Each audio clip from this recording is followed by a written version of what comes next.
Hello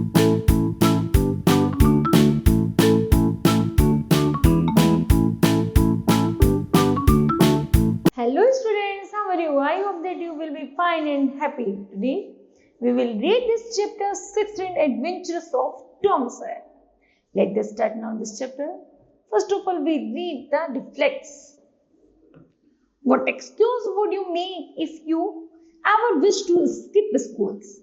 Read the extract about an imaginative and miscellaneous boy who lives in the fictional town of the St. Petersburg with his half brother Sid and his aunt Polly.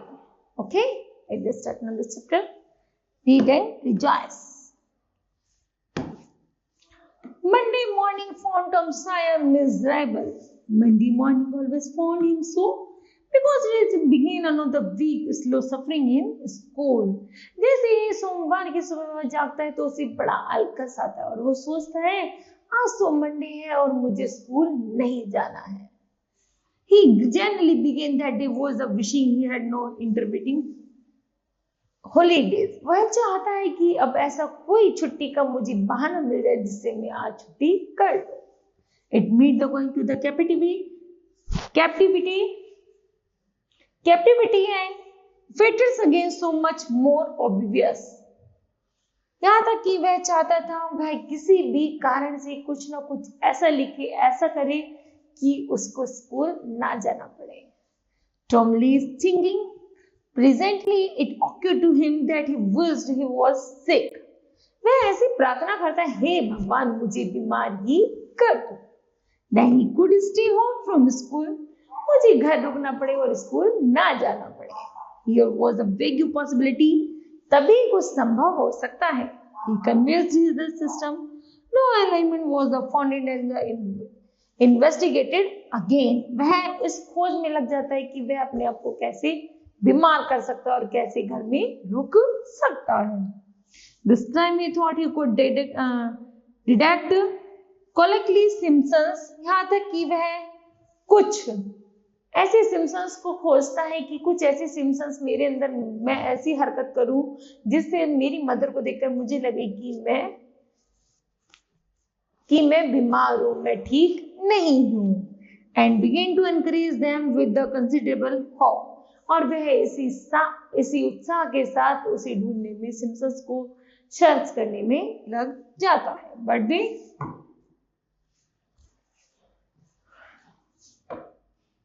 But may I forgive you anything, Sid? लेकिन मैं सब कुछ भूल जाता हूँ कि Sid, gone everything you were ever done to me. कि वह जो Sid था वह जानता था वो सब कुछ मेरे बारे में अच्छे से जानता था. When I am gone कि मैं कहाँ जाऊँगा. Tom, you aren't dying. You don't Tom. Oh don't maybe.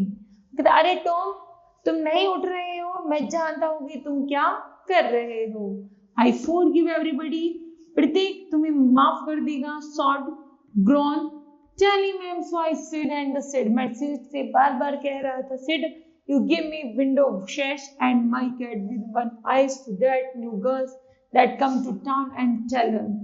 तुम इस विंडो को छोड़ दो, इस विंडो से झांकना छोड़ दो. इस बिल्ली की तरह मुझ पे अपनी बड़ी बड़ी आंख करके नगाहें मत गड़ाओ. मैं जो कर रहा हूं तुम उसको मत देखो और यहाँ से चले जाओ. But Sid had snatched his cloth and gone. पर Sid क्या करता है उसके कपड़े खींचता है कि चलो उठो और वहां से चला जाता है. Tom was suffering in reality. Tom अब वास्तव में अपनी वास्तविकता में है. Now so handsomely was the imagination working. अब वह बहुत काल्पनिक कार्यों को सोच रहा है कि मैं कैसे अपने आप को सिक्योर करूं कि मैं स्कूल ना जाऊं. So he is the grown and the gathered quite a genial tone. जल्दी ही वह एक ऐसी टोन निकालता है.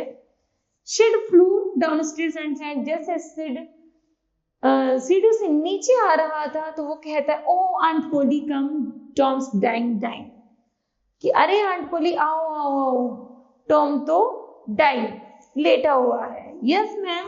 Don't wait come quick. हमें उसका इंतजार नहीं करना चाहिए और यहाँ से चलना चाहिए. Rubbish I don't believe it. वो कहते कितनी गंदी बात है, मुझे विश्वास नहीं हो रहा है कि she fled up the stairs nevertheless and with the Sid and Mary at her heels.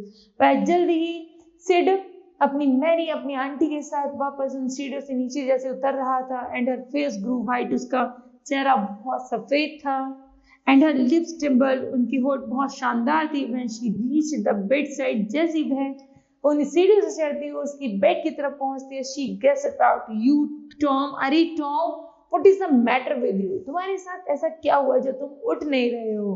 Oh, auntie, I am. What is the matter with you? What is the matter with you, child?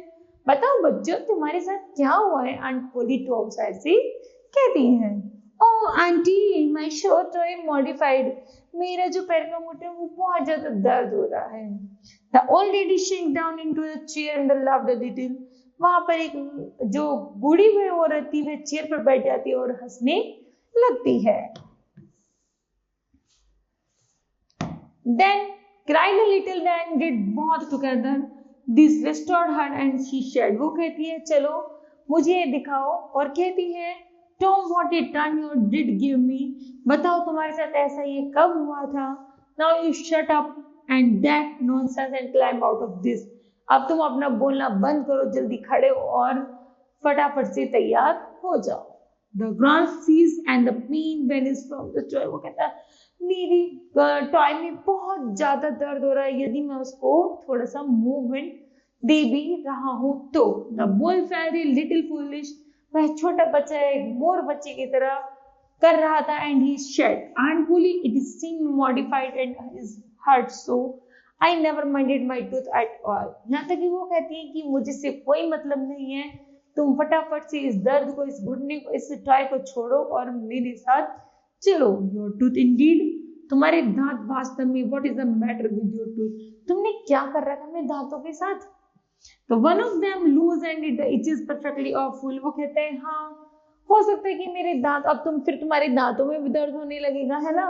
तो वो कहते हैं चलो अब मेरे साथ इन दांतों को देखो। There no don't begin and the growing again, वह दोबारा गिड़गिड़ाते हुए कहता है ओपन योर माउथ, चलो अपना मुंह ओपन करो। Well your tooth is loose, तुम्हारे दांत भी बहुत गंदे हैं, but you are not going to die about that, यदि तुम ऐसा नहीं करोगे तो तुम बहुत जल्दी मर जाओगे।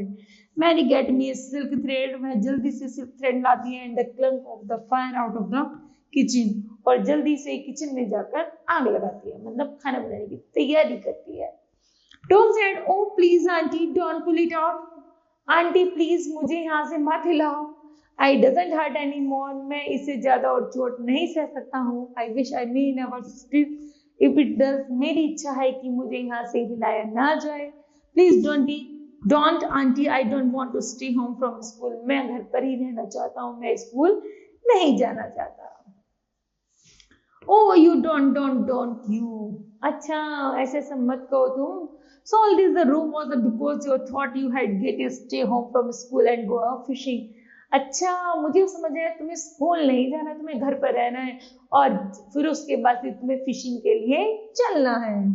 Tom, I love you so and so since you try every way you can to the break my old heart with your the outrageousness. वो कहती है कि मेरा ऐसा मेरा अनुभव कह रहा है कि तुम्हें कुछ भी नहीं हुआ है लेकिन तुम बहाना मार रहे हो, इसलिए स्कूल नहीं जा रहे हो और फिर उसके बाद तुम खेलने के लिए चले जाओगे। But this time the dental instrument was ready, लेकिन अभी तुम्हें सबसे पहले जो तुम्हारा दांत है ना, तुम्हारे दांत में जो हुआ है कितने तुमने गंदे क्यों है, सबसे पहले मुझे तुम्हें से dental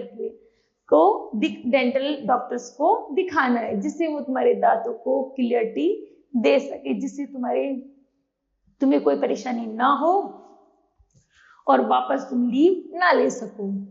The old lady made one ends of the silk thread fast to Tom's tooth. जल्दी से वह बूढ़ी लेडी टॉम के दांतों के लिए सिल्क थ्रेड को लेकर आती है, with a loop and tied the other to the bedpost, और बेडपोस्ट के एक तरफ से बहुत अच्छे से उस धागे को बांध देती है। Then she seized the chunk of the fire, और फिर उस पर आग लगाती है, and suddenly thrust it almost into the boy's face. और ऐसा होता है कि जैसे कि आग वो से कहती है जैसे ये धागा तुम जलते तुम्हारे मुंह में जाएगा तो तुम्हारे मुंह का जो दर्द या दांत है वो बिल्कुल सही हो जाएंगे। The tooth hung dangling by the bedpost, और जल्दी है सड़ा हुआ दांत निकल के बाहर आ जाएगा। Now अब